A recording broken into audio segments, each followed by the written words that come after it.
Rich Dad Poor Dad is a personal finance book written by Robert T. D. Kiyosaki and Sharon Lechter in 1997 and sold well over 58 million copies worldwide.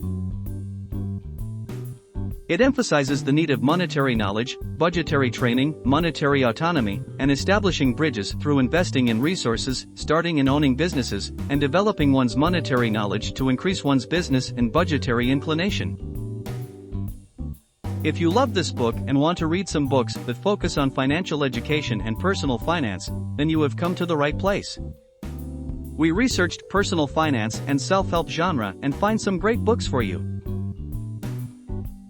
Before that, I want to share a short summary of Rich Dad Poor Dad with you. Rich Dad Poor Dad Summary. There's no way that by reading this book, you will become rich. The lessons and insights are given in this book, if adequately absorbed, will be like the first step you will be taking on the path to becoming financially independent. The book basically has 3 objectives. Number 1, this book shows how a rich person handles money differently than a poor or middle-class person. Number 2, open your eyes to the fact that going to school, getting good grades, and finding a good high-paying job does not necessarily guarantee financial independence. Number 3, make use of the most powerful asset you are gifted with, your mind. Now, we'll take a look at some of the best books similar to the Rich Dad Poor Dad. These are either written in self-help genre or written by authors like Robert T. Kiyosaki. Rich Dad Cashflow Quadrant, by Robert T. Kiyosaki. This book goes in depth about Robert Kiyosaki's cashflow quadrant formula that he explains in his book Rich Dad Poor Dad. The Millionaire Next Door, by Thomas J. Stanley. The Millionaire Next Door is a book that uses the formula of fragility to reach financial success. He explains that you must live below your means by spending less that you earn in order to start seeing some return from the money you earn. Think and Grow Rich, by Napoleon Hill. Think and Grow Rich is a staple read for anyone trying to get rich and wealthy. It teaches you about the power and thoughts of affirmations in creating wealth and opportunities. Money Master the Game, by Tony Robbins. Tony Robbins explains that you should never underestimate the power of compounding interest. This means you should invest as early as possible to get the greatest return back. He also states that you should diversify your income using the 3-bucket system.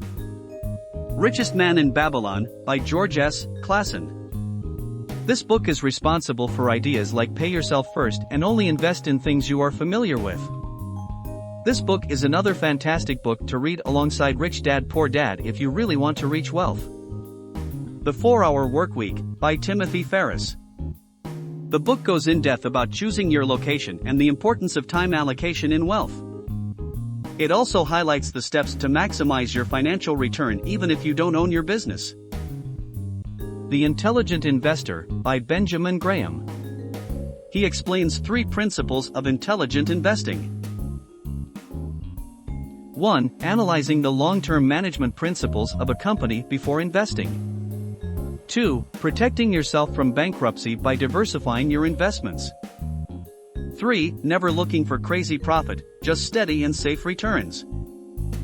The Secrets of the Millionaire Mind, by T. Harv Eker. The author explains in his book that people usually try to make money the same way their parents do and realize that you are in control of your money. He also says that you must have a positive attitude towards wealth and money and try and avoid hating rich people. The Automatic Millionaire, by David Bach. This book lays out a step-by-step plan for building wealth by relying on fixed percentages, small payments, and automated transactions. He explains in this book that you must have a little money every day, pay yourself first, and set up automated payments. The Total Money Makeover, by Dave Ramsey. Dave Ramsey explains in this book that you're not as financially secure as you think you are. He goes into a 7-step plan to get you out of debt and start creating a financial future. He states that you should have $1,000 in an emergency fund after paying your debt. That's all. Make sure to leave what books we might have missed in the comments section, as well as your thoughts on these books if you have already read them.